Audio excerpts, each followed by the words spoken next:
Hey, it's Checkmate. The devs of Die in the Dungeon just made a few new announcements regarding a release date, an update to the demo, and even an opportunity to join as a tester. But let's not get ahead of ourselves. The first hint we had that anything was happening was the frequently asked questions post was updated. So there's a new post. When will Die in the Dungeon be released? Die in the Dungeon will be released this winter. The exact date will be revealed soon. The release date has been moved a couple times as they've been working really hard to polish the game. It's basically winter, almost is winter here, at least in the northern hemisphere. Die in the Dungeon will be released this winter. There's a little more information on the Steam page. The planned release date is Q1 2025, so that'll be actually the first couple months of this upcoming year. So winter, of course, will be a little bit of 2024, but then also 2025. Those early months will still be winter. So we can probably expect this January or February maybe, but we'll stay tuned for an actual date. The price on release, still TBD. It's kind of a mix of, what is the going rate for indie games? 2D games, roguelikes, similar games. So they want to go the market price. They want to accurately reflect the amount of value that they put in this game, the amount of content. They've been working for years on this and trying to get it polished and adding as much content as they can. Will the game be available in consoles, mobile in the future? So for now, they're focusing on PC, what we've been playing this whole time, but that's interesting. If all goes well, we'd love to see bring the game to platforms, so Nintendo Switch, PlayStation, Xbox. So they're talking about porting, which is really cool. And they do have a publisher who's done other indie games, so that could be cool if the game does well. Potentially, we could see this ported over to console or mobile. And then, of course, the different versions. So there's been a lot of demos for Die in the Dungeon. There's been a lot of demos, and I know that causes a lot of confusion. So Classic, Prologue, Origins, etc. Die in the Dungeon Classic is the first version of the game. This is actually the most difficult one. Prologue is basically the same. It was the one that they released on Steam, but you can't download this anymore. It's no longer listed on Steam. You can't download it. If you happen to still have it in your library, go ahead and play it now. Otherwise, go head over to itch.io, play Die in the Dungeon Classic. It's basically the same experience. Then we had Origins, Die in the Dungeon Origins, a small spin-off that helped lay the foundation of the upcoming full game. This is still on Steam. It's also on itch.io. So you can play those both for free. It's a very fun game. We'll just leave it at that.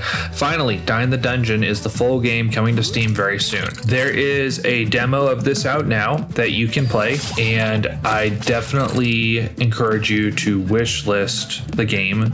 I believe the number of wish lists helps Steam know that there's a lot of interest in the game and could help the developers get a lot of traction, get a lot of interest early on. But let's talk about the latest demo. There is currently a demo that you can play right now for Die in the Dungeon. It was a bit of a departure from Origins. It tried to build off Origins, but one thing I've noticed is there weren't as many players on this new demo as Origins. The feedback that they got on this demo versus Origins was not as positive. I prefer Origins way more. What went so wrong? Fun game could be better. A lot more negativity, and I'm wondering why. So let's take a look at some of the comments that I've got in the discussion threads, and I'll kind of point out some of the recurring themes that I've seen before. The balancing comes up. I hate the fact you sometimes have to take damage due to rolling zeros. Zeros is something I've noticed coming up on a lot of feedback. Some relics are way too broken, such as winning bingo and tadpole jar. Tadpole jar. I also wish you started with a really weak heal die to make some taking damage a bit more fair when there are no campfires. So just played through the new demo for the first time and have a few thoughts. I understand the game was easy. I found the later game to be challenging until I was able to create a top tier build every time. Progression basically gone, extremely hard to get a foot up. Not a fan of the overworld. I feel like it slows things down and like the random encounter type system that was in place before. I was a massive fan of both the original and Origins, sometimes staying up until 3 or 4 a.m. because I hit a good run, but the newest version sadly doesn't grab me. I also felt like the new layout was really confusing and took a while to figure out. I was rolling the dice for spaces I move. Origins is far more fun. I don't know if it's just because this is a demo, but the D6 rotating dice between turns and general flow of gameplay feels more fun. A more specific reason I prefer the D6 besides fun is also just because it allows more balanced roll curves. What I truly loved about Origins feels so much slower, with reduced maximum die values and discarding your hand between turns, which limits setting up certain combos. I feel like something combining D6s and D4s would be cool to see, especially since we see it already in the movement with a coin, D2 and a D4 and D6. I must be the least lucky person. I haven't even beat the first triple battle because I keep rolling hands full of zeros. I did not enjoy it as much as I enjoyed Origins for sure. Starting with like 4 attack sides and 1 block side already means losing all my HP. But then getting the slap in the face with all of the rolling zeros is not really fun. For being what one could prestige / ascension / whatever zero on other deck builders, this game expects too much meta knowledge of how to play a deck builder to beat the base difficulty. Most suggestions are skip all basic dice as a trap the game is trying to fool you. I do think having zeros on dice is part of the problem with this version of the game and contributes to a lot of this feeling. Yeah, it isn't good that the rewards for winning the first few fights actually make you weaker. Then of course we have the demo mega thread, which was started by the developers, which they are for sure reading. They're actually even responding. All already mentioned, but I really like to emphasize reduced dice value and so many zero value faces creates lots of very frustrating turns where you can do almost nothing. The first few rewards are horrible. Adding more crappy dice with more zero faces too is a terrible idea, so skip it, always. The starting deck is really bad. The path / map part seems a bit odd. I don't like how some tiles are useless, blue tiles, and I have to click on a tile to understand what it does. The smaller dungeons are really nice and a great way to offer players good rewards for taking risks. I love this game and I love the demo, but the learning curve felt a bit like a brick wall. My first few runs I went, oh okay, they just rebalanced the game to be absolutely impossible. Then when it suddenly started clicking what I needed to do to win consistently, ditch your early attack dice, take the first block dice you see, etc., it almost instantly became more manageable. So, based on my observations, there's a few things that have dampened the enjoyment for players. The first one that I see quite a bit is the map. The way that the map is implemented is pretty unique to this game. It requires a dice roll to figure out how many spaces you move along the map, which determines which tile you end up landing on. It is a new mechanic to this demo that pulls you out of floor after floor of battles, which was a pretty addicting game loop. It's also a little bit confusing at first. At this point, it makes sense to me. I've been immersed in it and I know what every tile does, but for a new player, it's very, very obtuse. There's also some frustration features that were inadvertently added. The zeros that get rolled, the D4s not looking like your classic D6 dice, and finally I see a lot of complaints about a lot of meta game knowledge needing to be had to successfully play the game or beat it. I've seen some suggestions that request a higher difficulty level or a difficulty selection so that as you get more familiar with the game and acquire that meta knowledge, you're able to increase the difficulty for yourself without scaring off new players and making them feel like it's impossible. Now, all this feedback is great, but I also know that the developers are listening to it and taking steps to implement those suggestions. Hello everyone, that's us, we're everyone. It's been a while, a lot has happened since we published the demo back in June, so let's talk about all the news.